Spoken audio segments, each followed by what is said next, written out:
Olá, tudo bom? Gustavo já está de prontidão aí.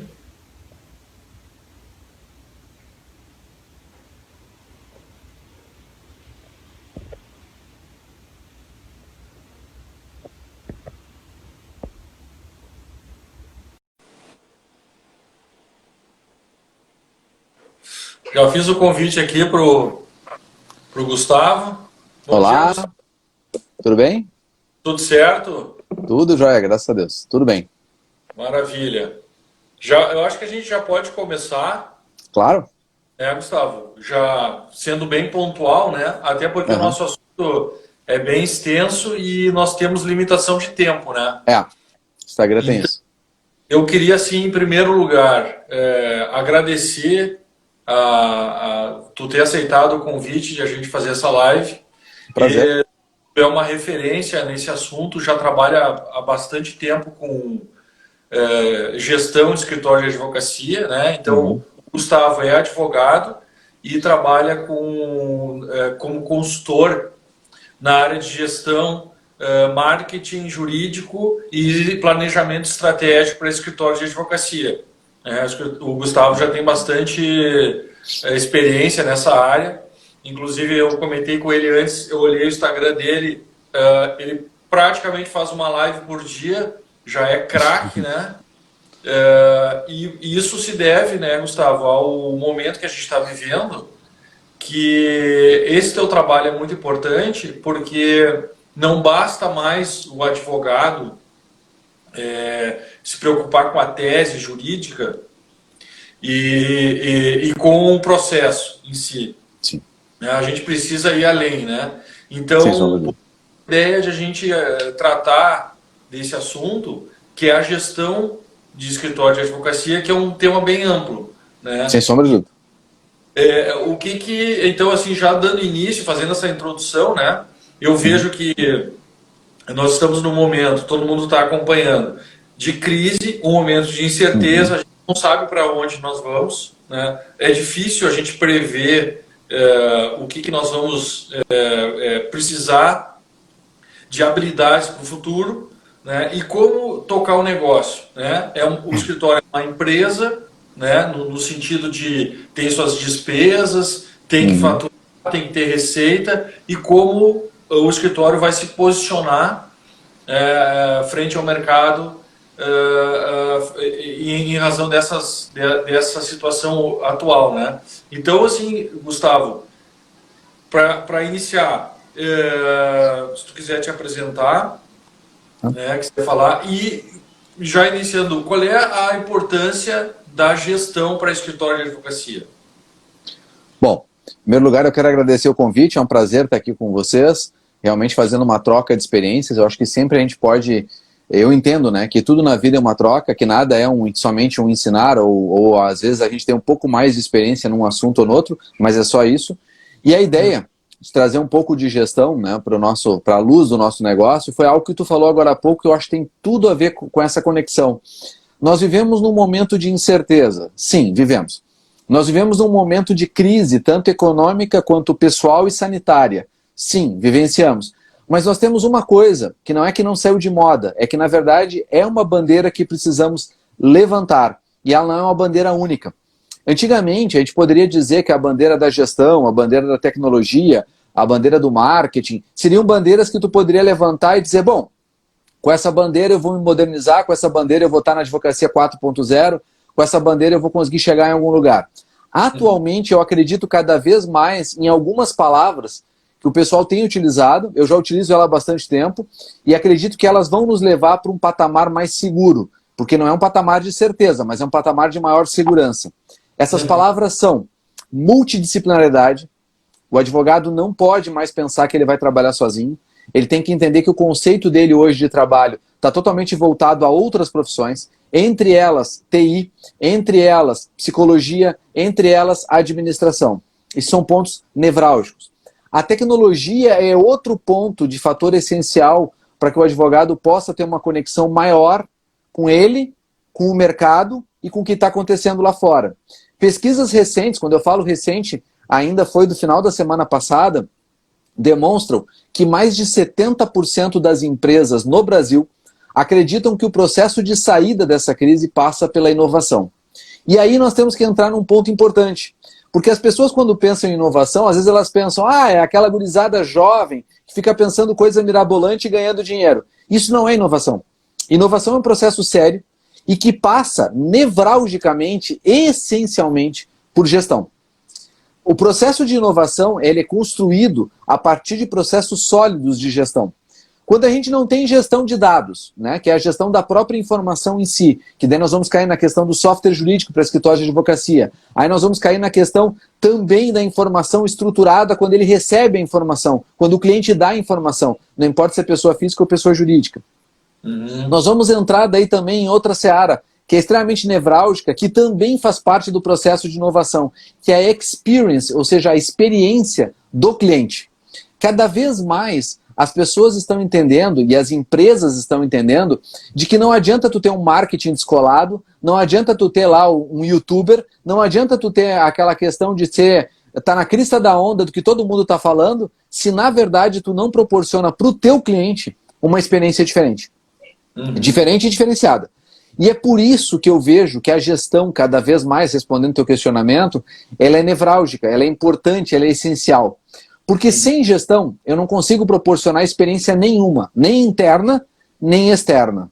E isso é uma razão, e uma das razões pelas quais eu acredito que se nós começarmos a pensar no nosso negócio de maneira multidisciplinar, se nós começarmos a tentar enxergar o nosso negócio como empresa, com quesitos de tecnologia, gestão, partindo para uma ideia de inovação, que é a estruturação da tua própria gestão, e principalmente pensando em quem paga a conta de tudo isso, que é o cliente, ou seja, pensando em como é que eu ofereço para ele uma experiência diferente.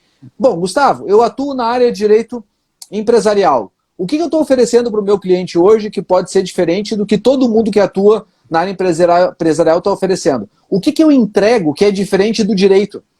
Porque as pessoas às vezes vêm para mim e dizem assim, Gustavo, eu tenho um baita diferencial que é conhecimento. Conhecimento não é diferencial. Conhecimento, na verdade, é a estruturação básica que tu tem que ter para poder estruturar o teu negócio. Conhecimento não faz diferença e nem cócegas no empresariado nem na pessoa física. O que vai fazer diferença efetivamente para a pessoa física e para a pessoa jurídica? É aquilo que tu deixa marcado nela. E o que tu deixa marcado nas pessoas? Aquilo que tu consegue multiplicar nelas. Conhecimento, que também é a base do marketing. É por isso que eu, quando construí lá atrás, há 15 anos atrás, eu construí a consultoria, eu construí uma consultoria baseada em 3 alicerces. Gestão, tecnologia e marketing. Porque eu acredito que nestes pilares, tu consegue construir uma estruturação séria, sólida e eficiente para o mercado, jurídico ou não jurídico, mas no mercado jurídico também. E aí, no quesito da gestão, o que os escritórios precisam entender é que para começar um processo de gestão... Bom, o escritório, Gustavo, é pequeno, é médio ou grande? Como é que ele faz um processo de gestão acontecer? Básico. Né? Básico. Ele tem que começar por aonde? Ele tem que começar por uma palavrinha. Pensar. Ele tem que começar a fazer crítica nos processos internos. Ele tem que começar a compreender que para fazer gestão, ele tem que entender como os fluxos funcionam internamente, um fluxo de atendimento, um fluxo de chegada de documentos. Como é que o cliente te manda as coisas? Hoje em dia, gente, nós temos que estar acordados. Hoje em dia, tu não recebe nem mais por e-mail, é pelo WhatsApp. Hoje em dia não é mais aquela realidade. Me manda por e-mail, porque eu tenho um e-mail chamado documentos@fulano e tá maravilhoso. Tu pode tentar criar isso e pode ser que parte dos teus documentos venham por lá, mas parte deles vão vir pelo WhatsApp e serão extremamente complexos para ti, porque o WhatsApp ele transforma os documentos, caso vocês não saibam. O WhatsApp ele diminui todos os documentos. Então um vídeo, por exemplo, mandado pelo WhatsApp, ele é diminuído, ele é às vezes inclusive encurtado pelo próprio WhatsApp. Então existem muitas coisas que acontecem nesta ferramenta que, aliás, não se presta para isso. Né? Os nossos canais de comunicação com o cliente têm que ser outros. E tem outras ferramentas no mercado que não fazem esse tipo de trabalho, mas o WhatsApp acabou sendo, no Brasil, uma ferramenta essencial para que a gente compreenda os fluxos. Então, qual é o fluxo de WhatsApp do teu escritório? Se tu não tem essa resposta, meu caro colega advogado, tu está perdido. A tua gestão já começou equivocada. Porque tu não tem um fluxo que é essencial para o teu negócio de uma maneira estruturada. Tu tem que ter um fluxo para o WhatsApp, sim. Tu tem que ter um fluxo para os documentos, tu tem que ter um fluxo para o financeiro, que é outra questão que o pessoal às vezes... financeiro, se está entrando dinheiro, tá bom, se não está entrando, eu estou reclamando. Isso não é financeiro. Financeiro é compreender por que entra, quando é que eu posso efetivamente cobrar quando não entra, e de que maneira eu proporciono para o cliente que eu também preciso receber. Porque nessa época de crise, o que aconteceu? O advogado eu não vou pagar. Como assim o advogado eu não vou pagar? Né? Por que eu não vou pagar? Bom, não vou pagar muito simples. Faz mais de 30 dias que o fórum está fechado, faz mais de 30 dias que os processos não andam. Por que eu vou te pagar para cuidar do processo se eu te pagava por processo? E aí os advogados, principalmente empresariais, além da pessoa física, que também tiveram problemas com isso, mas os advogados empresariais começaram a perceber o seguinte: opa, cobrar por processo, exclusivamente por processo, é um pepino, é um problema. E aí o que eles começaram a compreender? Que na verdade eles se vendiam, eles se mostravam de uma forma equivocada. Qual é a forma que eles têm que realmente se posicionar? Isso é gestão, não adianta. Por mais que eu possa falar que é marketing, isso faz parte da tua gestão estratégica, da tua estratégia de posicionamento no mercado. Como é que tu te posiciona? Eu posso até calcular os meus honorários conforme a quantidade de processos. Eu posso calcular os meus honorários com base naquilo que eu trabalho, timesheet, homem-hora e assim por diante. Mas na hora de mostrar o meu serviço, na hora de fazer uma entrega, eu tenho que fazer efetividade disso de outras formas. Então o que eu tenho recomendado, né? Nessa época agora? Não tem processo andando, os processos estão fechados, os processos estão parados, o fórum está fechado. Inclusive, cada vez mais a gente está vendo que a perspectiva deles abrirem, apesar da OAB estar pressionando, apesar de tudo, é pequena. Sim. Né? A gente sabe disso. Então a gente não pode ficar aqui, né, num mundo de fantasia, achando que os fóruns vão abrir do dia para a noite e tudo vai se resolver. Não vai. Porque quando eles abrirem, vai ter uma demanda reprimida e uma demanda de muita gente procurando, que também vai transformar a coisa em algo difícil. Por isso que o teu valor, e eu digo isso, olha, há muitos e muitos anos, o valor de um advogado não é no processo, não é no contencioso. O valor do advogado é naquilo que ele resolve conforme a Constituição Federal, como administrador da justiça. Quando um advogado é administrador da justiça, quando ele realmente consegue ser a intersecção entre a dor do cliente e aquilo que é entregue lá na ponta, por tese, por questões de mediação, por questões inclusive de elaborar documentos mais robustos. Nós temos aí as questões de compliance, nós temos aí a questão de Lei Geral de Proteção de Dados, nós temos inúmeras coisas acontecendo no direito que não prescinde do judiciário necessariamente. E é por isso que é tão relevante para o advogado não perder o seu foco. E o foco do advogado não é processo judicial. O foco do advogado é muito diferente disso. O foco do advogado passa em proporcionar uma melhor experiência para o seu cliente, pessoa física ou pessoa jurídica. Daí porque eu volto à questão original. Pode falar. Não, eu ia complementar. A gestão é fundamental. O advogado, ele é contratado para resolver problemas, não para fazer um processo, traga um processo na justiça, né? Isso talvez seja a forma de resolver. Muitas vezes não é. Às vezes até é melhor fugir da justiça e fazer algo extrajudicial, né? Mas, Gustavo, o gancho, eu queria te perguntar o seguinte: a gestão de escritório, ela pode ser feita tanto no escritório pequeno, com 2, 3, 4 sócios, quanto no escritório grande. Qual seria basicamente a diferença aí? Se é a mesma importância ou um escritório maior, ele teria seria mais necessário ter a gestão do que num escritório pequeno? A verdade, a diferença eu diria que na essência, na acepção da palavra, não há. A diferença existe do fluxo e da maneira que tu faz. Em escritórios menores, o que acontece? O advogado, muitas vezes, ele centraliza vários papéis. É os chapéus que a gente chama, né? Ele está com o chapéu de administrador, ele está com o chapéu de advogado, ele está com o chapéu de comercial, ele está com o chapéu de RH, ele está com o chapéu de financeiro, ele está com inúmeros chapéus e, às vezes, é a mesma pessoa que desempenha todas as tarefas. Então, é difícil para ele. Muitas vezes é extremamente complicado para ele fazer esse tipo de trabalho. Só que este papel que ele está desenvolvendo, quando ele é pequeno, quando ele é inicialmente estruturado, ele tem que compreender que é uma questão de momento, é uma questão de timing da advocacia dele. Pô, eu estou pequeno, estou estruturando o meu negócio, estou desenvolvendo, eu tenho que ter os elementos básicos para que isso aconteça. Ainda hoje terça-feira, ontem, eu dei uma aula no grupo de estudos aqui da OAB Gaúcha sobre como fundamentar o seu escritório, como abrir um escritório de advocacia. Quais são os elementos básicos para abrir um escritório de advocacia? Gestão, tecnologia, financeiro, marketing e aí a prática. Começar a mudar a mentalidade para começar a compreender que tu vai chegar em algo diferente e diverso se tu começar a mudar a tua forma de pensar. Quando o escritório é pequeno, ele às vezes tem inúmeras vantagens sobre o escritório grande que ele não se dá conta. Por exemplo, ele não tem um custo estrutural muito alto, ele tem um custo estrutural menor. Então ele pode oferecer um serviço num preço razoável, ou um preço de mercado, ou um preço um pouco abaixo do mercado, e ter um retorno sobre isso muito maior do que às vezes um escritório grande que tem uma baita de uma estrutura e que tem que pagar por essa estrutura. A gente não pode esquecer que quando um escritório abre, agora dia 1º de julho, quando o escritório abriu, ele já abriu X reais negativo. Ele já começou o mês tendo que pagar alguma despesa fixa.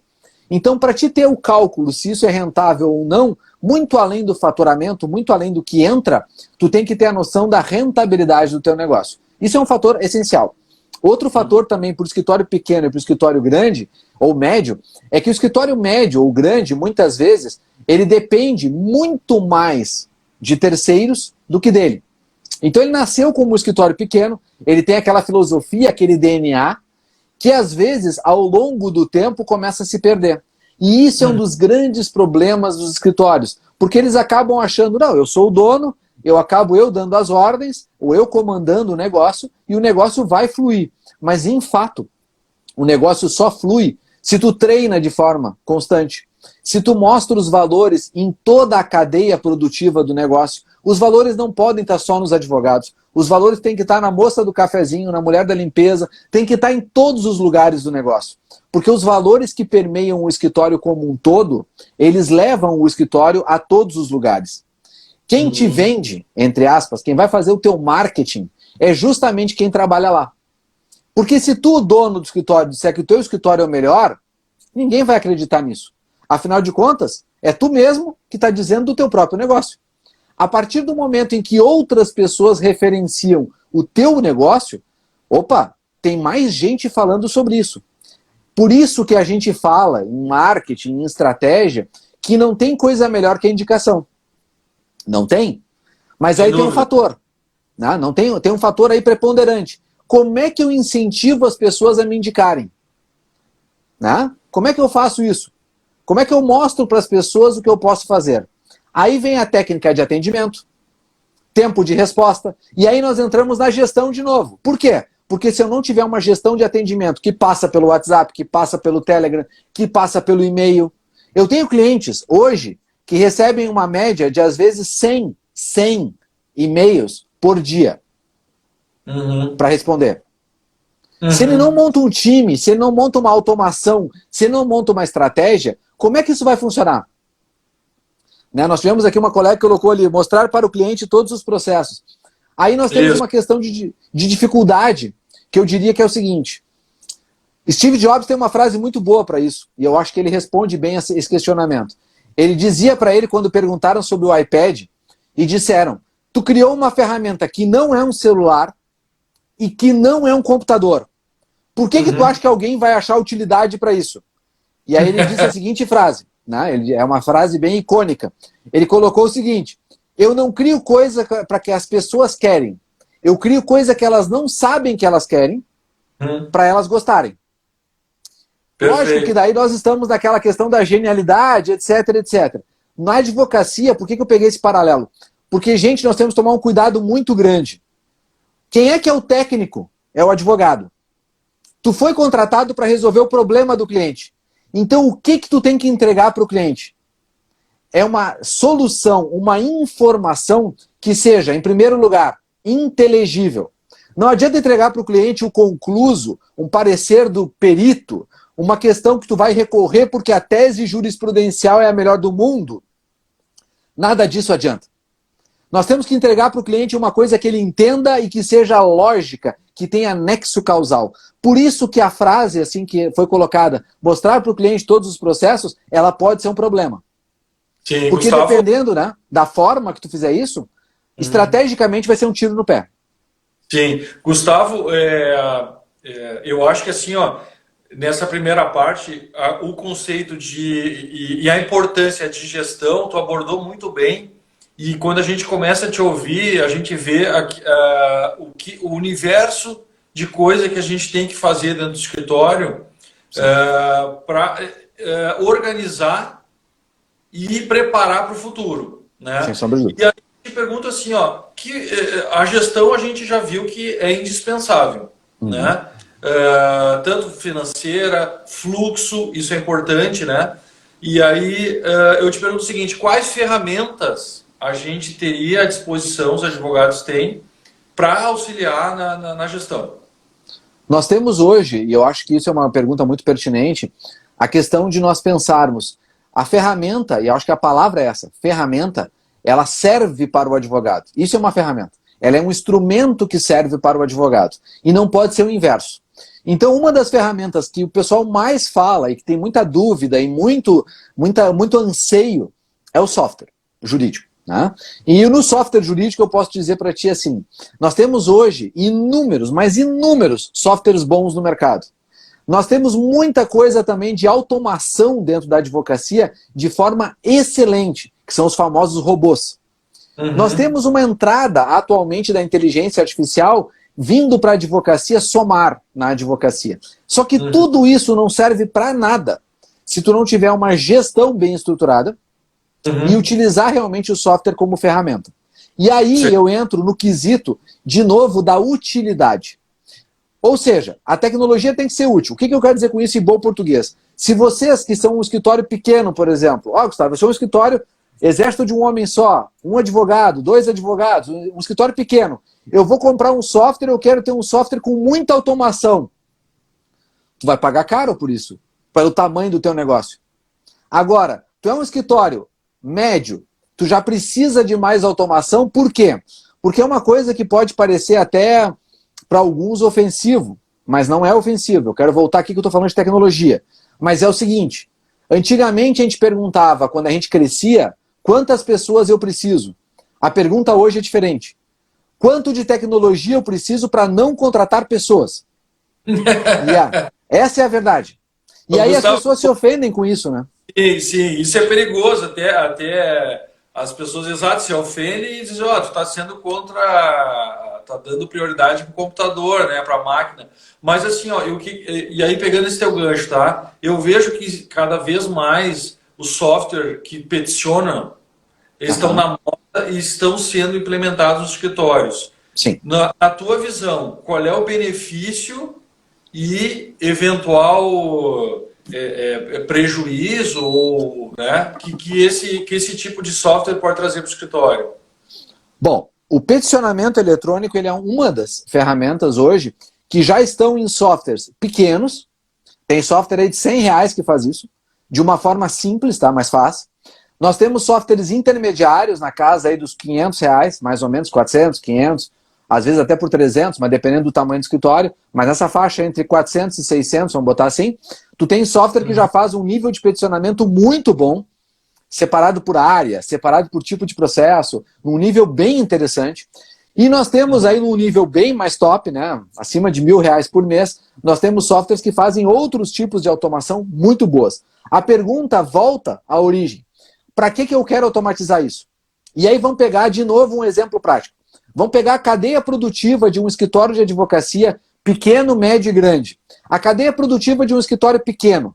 Gustavo, eu produzo aí uma média, 2, 3 peças dia. Eu quero automatizar para quê? Talvez eu não precise. Talvez essa automação ela não seja necessária neste momento. O que eu preciso é criar um banco de dados bem indexado. O que é um banco de dados bem indexado? É tudo organizado por pastas, dentro do meu software, tudo organizado de forma estruturada, para quando eu procurar uma informação, uma tese, um julgado, seja fácil. É isso. Agora, um escritório já que começa a ter um peticionamento maior, poxa, Gustavo, eu estou peticionando aí um número mais elevado, 5, 10 petições dia. Eu tenho processo eletrônico e estou atuando em mais de um estado. Ou, às vezes, eu vou ter que contratar alguém para me ajudar. Aí cabe a pergunta. Quanto é que custa hoje para o meu software peticionar sozinho? Vocês querem ter uma noção de preço? Vamos dar preço aqui. porque como nós não temos patrocínio de ninguém, eu posso falar de qualquer um. Então essa é a vantagem, né? Não, aí eu participo de muitos eventos, tem evento que é patrocinado, aí tu não pode, tem que falar só do patrocinador, né? Claro. Então, assim, uma realidade prática hoje de mercado. Peticionamento eletrônico, ou seja, tu botou dentro do teu software, ele entra no processo eletrônico e peticiona sozinho, custa, em média, para poucos processos, na casa aí dos R$7 por peticionamento. Tá? Pra vocês terem uma noção de preço. Mas esse custo pode cair para R$1, dependendo da quantidade que tu peticiona. Quanto mais tu peticiona, menos eles cobram. Ah, Gustavo, mas esse preço ele é absoluto? Não. Eu peguei aqui um exemplo de um fornecedor. Tem outros fornecedores que são mais caros, eu tenho outros fornecedores que são um pouco mais baratos, mas não atuam em todos os estados, nem em todos os processos eletrônicos. Este que eu estou dando para vocês, a realidade de R$7, atua em todo o Brasil, em todos os processos eletrônicos existentes. Então ele é um bom parâmetro. Na tua visão, Gustavo, Gustavo, essa ferramenta vem sendo bem aceita pelos escritórios? Vem, porque assim, o que eles estão se dando conta? Eles estão se dando conta que às vezes eles tinham um time, e eu vou dar de novo um exemplo prático. Eu tive um cliente que tinha, é uma empresa, tá? Mas era um cliente empresa que ele tinha 14 softwares diferentes. 14 softwares diferentes. E nós substituímos os 14 por um robô. Aí tu me pergunta, poxa, é muito caro? Para ele, não. Por quê? Porque eram 7, 8 pessoas trabalhando naquilo ali e um robô faz isso 24 horas por dia, 7 dias por semana. O tempo de resultado caiu de 10 dias para algumas horas. Aí tu me pergunta, as pessoas foram demitidas? Porque esse é um questionamento que todo mundo me faz. Sim. Nenhuma pessoa foi demitida. E aí é que eu volto a dizer, a tecnologia não veio para tirar o emprego, ela veio para fazer a parte mecânica. Aí tu me pergunta, bom, Gustavo, então em todas as tuas implementações ninguém foi demitido. Não é verdade. Eu tive cliente de escritório de advocacia que começou comigo a consultoria, tinha 17 pessoas, quando nós terminamos ele tinha 11. Porque eram trabalhos repetitivos que eu não tinha onde encaixar aquelas pessoas. Claro. É simples, gente, é simples assim, ó. Se tu faz um trabalho e tu não tem que pensar muito, toma cuidado. Toma muito cuidado. Isso eu ia complementar assim, porque a gente falou no início lá que não é muito simpático falar, mas isso vai até como um alerta para as pessoas que fazem o trabalho de um robô. Porque a gente não tem que fazer trabalho de robô. Então quem está errado não é o robô, é a pessoa que está fazendo algo repetitivo e é uma questão de tempo. E a gente vê que na hora que começa a colocar na ponta do lápis custo, né, e retorno, não adianta. A empresa ela funciona assim. E o escritório, Claro, como qualquer empresa, ele tem que, né, se preocupar com números, né? Gustavo, na tua visão, a gente tem falado muito de processo, tá? Mas os advogados também, os escritórios também se dedicam à área administrativa, extrajudicial, né? Principalmente na área tributária, existe toda uma área de peticionamento também, mas todo extrajudicial e consultoria jurídica. Como é que a gestão entra para auxiliar nesse campo aí? Nós temos dois fatores aí que eu acho que são importantes, Rafael. Primeiro, aquilo que a gente chama de consultivo ou área de serviços, dependendo do processo, ele tem esse nome, tá? Ele é muito importante para o negócio e hoje, na atualidade, não só por questões de pandemia, porque essa tendência já vinha acontecendo, a área de consultoria ela vem crescendo cada vez mais e o advogado tem que aprender a formar preço nessa área. Porque tem muito advogado, na verdade, só sabe cobrar para o processo. Ele tem que entender que a inteligência dele pode e deve ser vendida, calculada basicamente, tem outras formas, mas calculada basicamente pelo princípio daquilo que ele gastaria de horas produtivas e basear um valor hora, mesmo que ele não cobre por hora. Tá? Então, basicamente é nesse sentido. Agora, existe automação para isso também. Porque quando a gente fala de robô, eu falei de robôs judiciais, mas existem inúmeros robôs que são administrativos. Né? Já existem robôs hoje para peticionar, por exemplo, dentro do processo do cliente, do software do cliente. Já existem robôs hoje que fazem trabalhos, por exemplo, eu tenho um cliente que está estudando fazer um robô para o INSS, né, para buscar documentos e fazer todo um trabalho para o INSS. Eu tenho um cliente que está desenvolvendo robôs para a área de servidor público. Então eu tenho clientes, na verdade, que cada um está pensando na sua área, desenvolver produtos específicos que podem fazer a diferença para o seu negócio. Porque enquanto ele está lá, ele captou, por exemplo, 50 demandas, 30 demandas, E daí o que acontece? Ele tem que entrar num portal, lá do servidor público ou do INSS, baixar um monte de documentos, perder horas, muitas vezes, de indisponibilidade do sistema e uma série de outras coisas. Ele pode botar um robô a trabalhar todo dia de madrugada e quando chega de manhã o advogado está com toda a documentação pronta para trabalhar.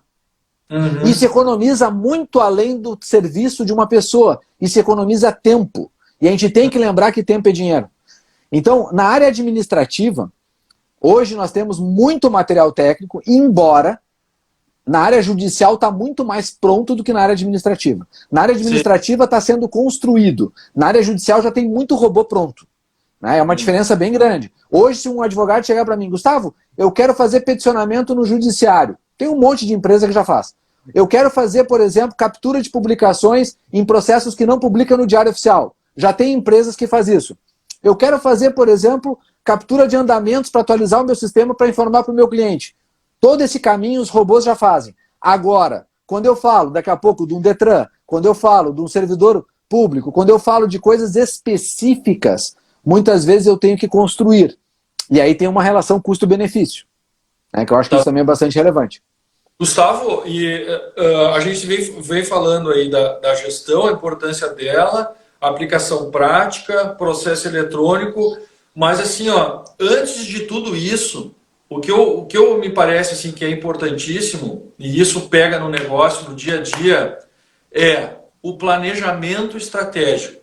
Aonde eu vou, para onde eu quero ir, o que eu quero ter e como fazer. Na tua visão, como montar um planejamento? Claro, eu sei que é complexo, né? Sim. Mas se pudesse nos trazer uma luz, como fazer um planejamento estratégico e depois vincular ele à gestão? Claro. O planejamento estratégico ele começa com algumas perguntas. Primeiro, o que te move? Pode parecer retórica, pode parecer discurso, mas na verdade, se tu consegue responder essa pergunta, tu tá anos-luz na frente da maioria dos teus concorrentes. Porque as pessoas que se movem por paixão, elas não encontram obstáculos, elas encontram superação. Tá? Então isso é uma grande diferença. Então aquilo que te move, aquilo que te preceitua, aquilo que te busca, aquilo que realmente te encanta na advocacia, é o que te leva para algum lugar. E isso faz muita diferença, aquilo que te move. Depois que tu encontra isso, o que me move é a justiça do mais fraco. O que me move muitas vezes é a questão da igualdade. Ou daqui a pouco é não deixar o governo comer todo o dinheiro lá na área tributária. Aí nós temos inúmeras possibilidades. Mas o que te move, a tua paixão, ela te leva muito adiante. Depois que tu tem essa noção, tu tem que começar a construir a separação da onde tu quer chegar. Essa separação começa por onde? Pessoa física ou pessoa jurídica. Tu tem que ter um discernimento sobre pessoa física ou pessoa jurídica.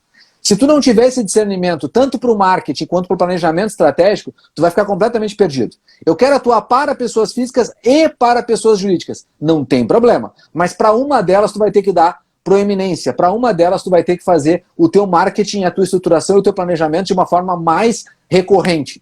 Então escolhe uma para trabalhar. Isso vai desde conceito de site, vai desde conceito de rede social, vai no conceito, na verdade, do que tu vai estruturar de produtos dentro do teu negócio. Tudo isso é encaixado na questão do que te move, que é propósito, por que tu tá aqui, por que tu escolheu direito. Aliás, eu não faria uma entrevista, não faço. Quando eu faço entrevista para os meus clientes, para estagiário, para advogado, a primeira pergunta, ou pelo menos uma das perguntas que eu faço para a pessoa é essa: por que tu escolheu a faculdade de Direito? Eu preciso entender o que move aquela pessoa para saber se ela vai suportar o que nós temos para ela enfrentar. Porque não é aquela, eu não quero alguém, né, taxado, porque aí eu acho que é um taxado, inclusive, equivocado, que é o taxado do serviço público, aquela coisa, o cara vai lá, bate ponto e vai embora. Tem muita gente do serviço público que não é assim. Tem gente que é assim, mas tem muita gente que não é assim. Assim como tem muita gente na iniciativa privada que faz a mesma coisa. Tem escritório que eu estava sentado, era 6:01, se eu levantasse tinha meia dúzia de gato pingado, o resto bateu o cartão, foi embora, não importa os prazos. Sim. Então nós temos questões que nós temos que enxergar que não é a iniciativa, se é pública ou privada. Na verdade, é o que move a pessoa. É aquilo que ela quer como propósito. E, aliás, eu acho que é um bom gancho para isso, a pandemia nos mostrou muito isso. Porque as pessoas dizem, eu trabalho mais. Mas tu trabalha mais por quê? Porque antes tu não trabalhava o suficiente? Ou porque agora tu não sabe definir bem o teu horário, que é outro problema? Ou, na verdade, e isso é um ponto, tu continua trabalhando, e é um ponto perigoso, por fuga, Afinal de contas, tu está na família, tu está na estrutura, tu não está acostumado com tudo isso. Será que eu estou trabalhando também por fuga? Ou eu estou trabalhando porque, essencialmente, aquilo é uma paixão que eu não consigo ficar distante? E isso é uma coisa que muda o propósito, muda o planejamento estratégico. Agora, essencialmente, na prática, passa por estruturar pessoa física, pessoa jurídica, passa por estruturar os produtos do negócio, ou seja, o que tu vai mostrar para o cliente para que ele possa comprar o teu negócio, entre aspas, que são 3 elementos. É o need, o like e o trust. A pessoa tem que achar que ela precisa do que tu está oferecendo para ela tem que gostar do que tu está oferecendo e ela tem que confiar no que tu está oferecendo. Então, quando tu passa por esses elementos, tu começa a estruturar o teu negócio para o networking. Que daí pode ser por rede social, pode ser por boca a boca, pode ser por indicação. Eu vejo muita gente que sobrevive por indicação muito tempo e depois quando vai para o marketing estratégico, que é o marketing de ir para a rua, de ir para outras questões, que é para rede social, etc., ele se perde. Por quê? Porque ele não está acostumado. E isso é uma coisa relevante para o planejamento estratégico. Antes de botar a cara para bater, antes de botar o teu planejamento na rua, faça ele. Né? Tem uma frase muito boa, que é atribuída a Abraham Lincoln, que diz o seguinte: se eu tivesse 8 horas para cortar uma árvore, eu passaria 6 horas afiando o machado. Então vamos entender que a ideia de planejar, estruturar o negócio faz muita diferença. Ela pode ser o grande manancial de dar certo ou dar errado. Gustavo, perfeito. Acho que está maravilhoso. Só para avisar, nós já temos quase 40 minutos de live. Sim, vai indo, né? Vai passando e... Voa, a gente sabia que isso ia acontecer. Eu estou achando excelente. Eu queria... O pessoal está entrando, tá? Vontade para perguntar, né, pessoal? Aproveitem, se tiverem uma dúvida, podem fazer aqui uma pergunta para o Gustavo. Ô, Gustavo, aproveitando esse teu gancho aí do planejamento estratégico, eu achei excelente a tua exposição. Eu acho que, na minha visão, é o mais difícil. E eu só queria mais um pontinho explorar isso referente ao foco. Na tua visão, o ideal. Porque muitas vezes, quando a pessoa, eu vejo assim, na prática, ela é muito difícil tu fazer a coisa rodar, funcionar. E aí tu botou na tua cabeça um determinado tema que tu acha que tu vai desenvolver aquilo, mas na prática muitas vezes não acontece. Então a tendência é tu buscar alternativas e abrir o teu leque. Perfeito. Na tua, o que tu orienta? Ter um foco, tocar frente àquilo lá, perseguir aquele objetivo, ou ter planos B, C e aí abrindo? O que tu acha? Nós temos aí uma realidade que eu acho muito importante. Já respondo a pergunta que foi colocada, tá? Mas a questão muito importante, respondendo o que o Rafael colocou. A questão é prática. Na verdade, se orienta quando tu faz planejamento estratégico para produtos dentro de um escritório, que tu tenha pelo menos 3 e no máximo 7 produtos, para que tu possa realmente orientar o negócio. Essa é a primeira questão. Outra questão importante, que daí vem da paixão que eu falei antes, do propósito que te move, que é o seguinte: vamos supor um advogado que se formou faz pouco, resolve abrir o seu escritório, e o sonho dele, o grande sonho da vida dele, é trabalhar com direito digital.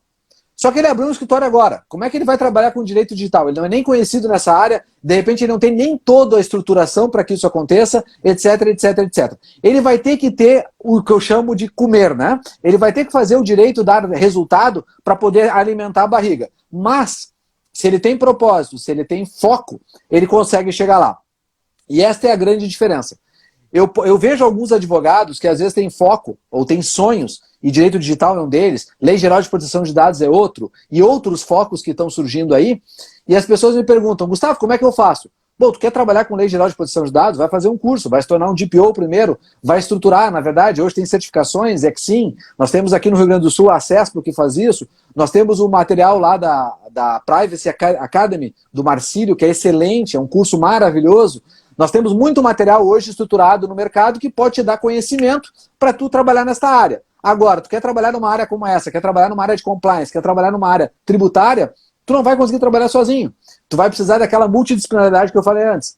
Tu vai ter necessidade dessa questão. Outro ponto, que eu acho extremamente relevante, dá para fazer parceria. Tu pode pegar alguém que já esteja no mercado e trazer para o teu negócio e fazer aquilo que não é uma venda casada, mas é uma ideia de um escritório full service departamentado. né, com departamentos. Então a gente tem que pensar nisso também. A gente tem que entender que, na verdade, se o advogado hoje não fizer um trabalho de base, que é o planejamento, ter foco naquilo que ele deseja. Olha, eu tenho o sonho de abrir uma área nova. Eu tive um cliente, certa feita, que trabalhava na área empresarial, era bem pequeno no escritório, poucas pessoas, 4, 5 pessoas. Ele trabalhava na área empresarial e ele tinha um sonho de abrir a área ambiental, que é difícil, extremamente complexo, é uma área extremamente fechada. Ele tentou parcerias, não deu muito certo, ele tentou isso, tentou aquilo. Eu digo, olha, o que nós temos que fazer? Nós temos que considerar ele um produto nosso, ou seja, está no nosso portfólio, e colocar ele na estratégia de mercado. Faz e seja persistente. Ele começou a escrever artigos sobre o tema, começou a publicar em revista, começou a ir atrás e começou a aparecer consultas. Porque é natural. É uma questão natural, gente. Quando tu aparece e tu te posiciona de uma maneira estratégica, ou seja, pensada, planejada, mostrando conhecimento, mostrando autoridade no assunto, acontece. É uma questão de tempo. Agora, com pandemia, talvez um tempo um pouco maior, mas é uma questão de tempo. Então, o que eu digo para vocês nesse sentido? Tenha um foco, sim.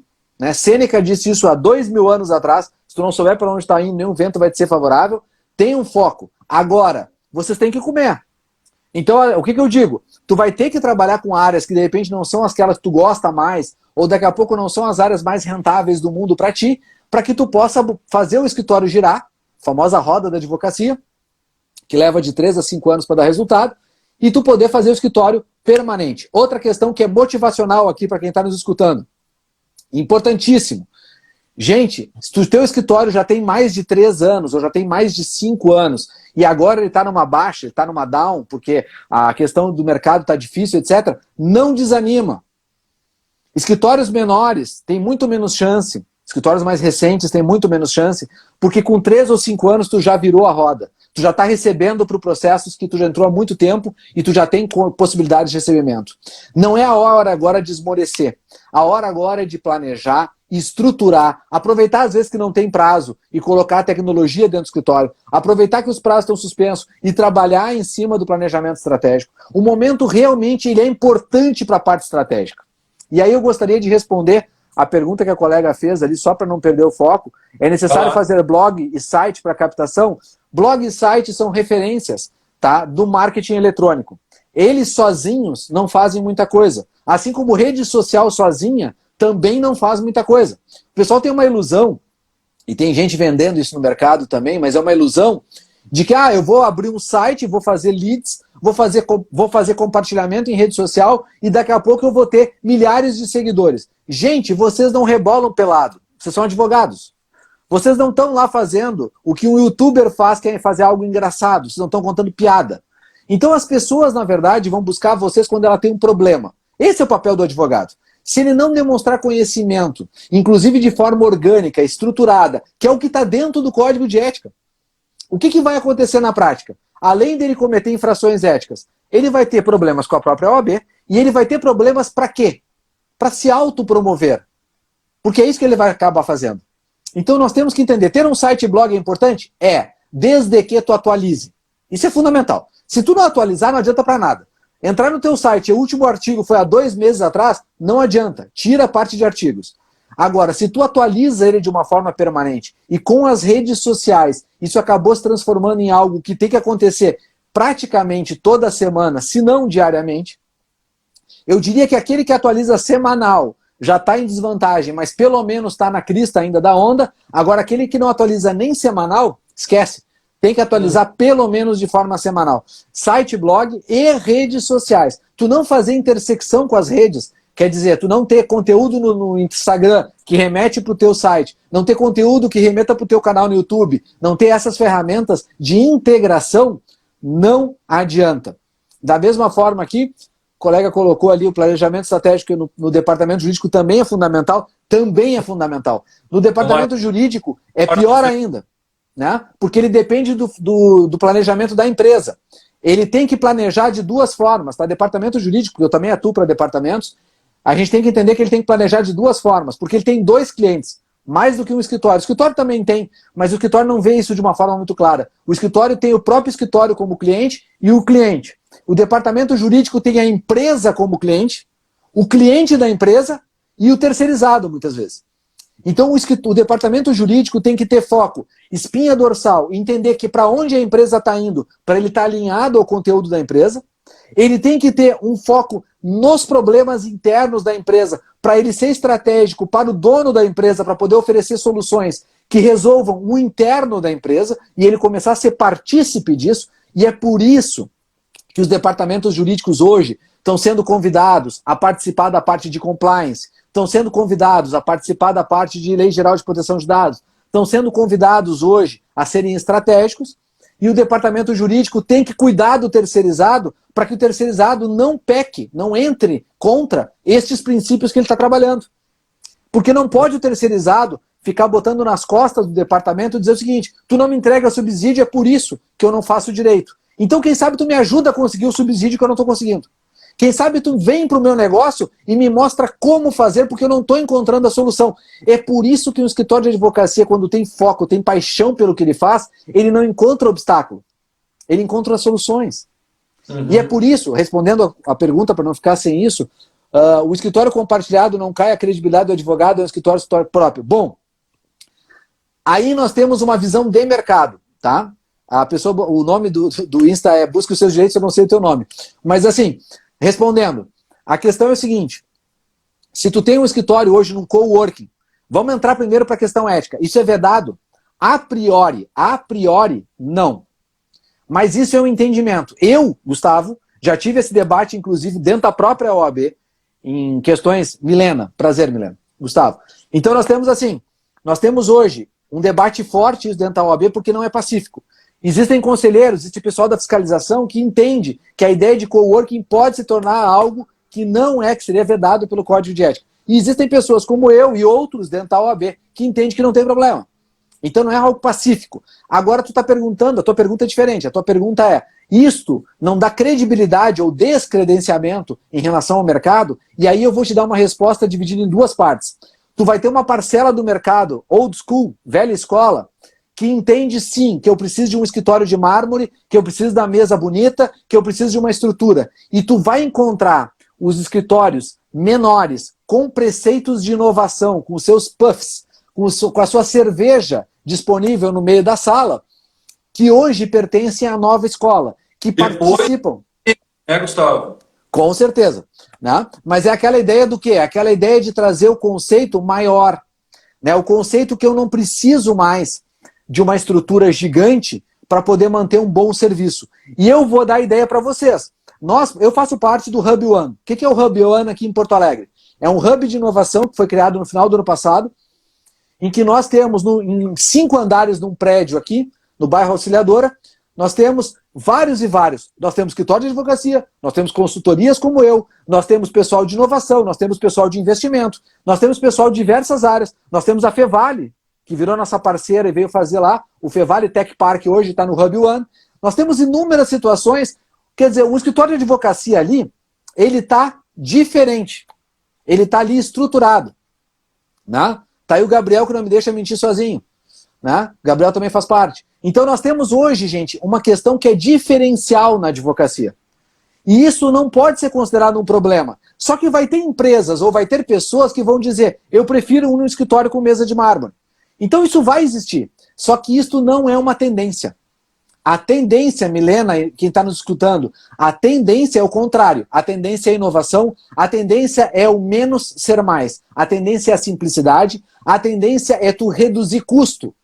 E as empresas estão se dando conta disso. Muitas delas, depois do home office, não vão voltar às estruturas. É por isso que se fala hoje que a Avenida Paulista em São Paulo está caindo. É por isso que se fala hoje que as estruturas estão mudando.